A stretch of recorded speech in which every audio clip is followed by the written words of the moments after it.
All right, so when it comes to rendering in Rhino, you could certainly use the default renderer, which is fine in many cases, but we're going to use a secondary renderer called vray. So the first thing we do when we're sitting down at the computer for the first time is to go up to Render, go down to Current Renderer, and make sure that vray is selected. I've already been noodling around here, but you'll probably have to make this change.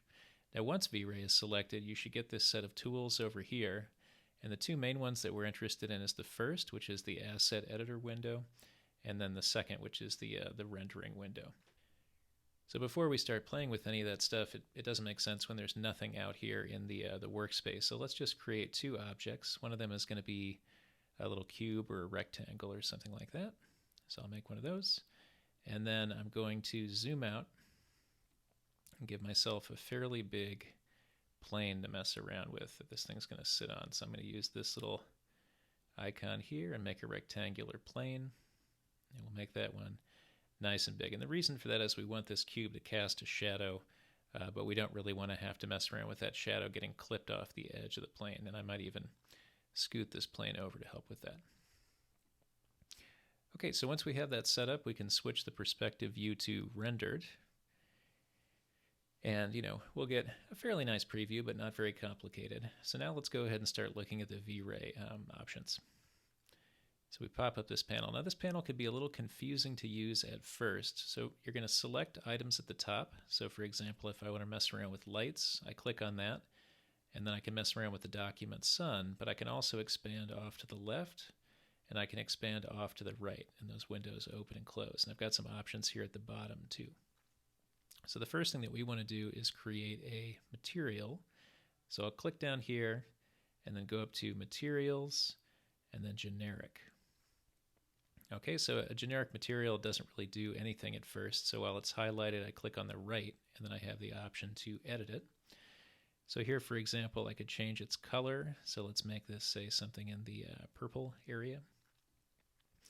I can mess around with its reflectivity and refraction, give it a bump map, which gives it a more apparent texture and so forth, but we'll keep this one pretty simple. I'm going to rename it so that I know which one is which, and I'll call this the cube. And then I can just drag this over into the workspace. And once the cube is highlighted, I'll drop it. And then now the cube adopts that color and then these characteristics. Now for the background, let's do something a little bit more complicated. So here I'll go down to a material, but this time instead of generic, let's take a look here on the left. Oops, moving my VDI by accident. So when I open up the left-hand view, now instead of just generic, I can look at some materials here from the library. And these are organized by type of material. So for example, there's glass, leather, metal, all sorts of fancy stuff in there. So maybe I'll pick something like wood and laminate. And then I'll go down to flooring. And then you'll note here that the flooring says 250 centimeters.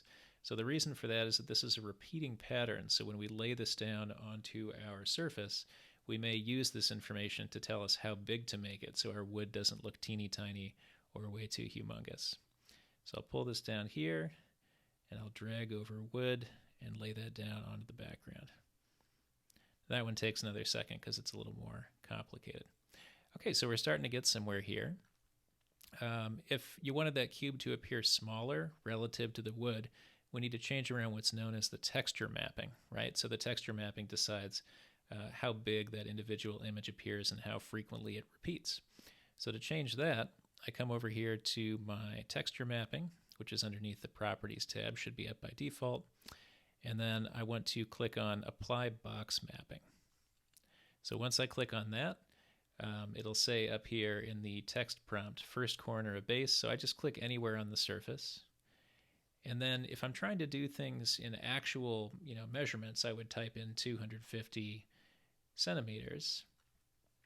And then you can see that that is going to make a pretty wide box relative to the size of my drawing. So I'm going to cheat this a little bit and just do it visually. So let's just say something like, I don't know, like 10 by 10 by 10.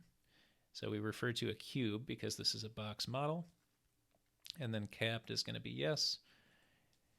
And you can see that that changes around, well, there's the direction of the wood, but it also changes around the scale of the wood relative to the overall panel. So you'll decide how big you want that to be. Maybe I'll run that again, and then this time I'll make that something more like 30 by 30 by 30, and capped, and I'll make that wood a little bigger. Anyway, once you get that looking how you like, now you have two different kinds of material there. If I want to go ahead and render this, I'll show you a quick render, and then we'll get further into settings as we go forward. I'll click here on the teapot, and then it's going to take a little while to generate, but it's going to give you a much nicer result than if you're just looking at the render preview inside the perspective window.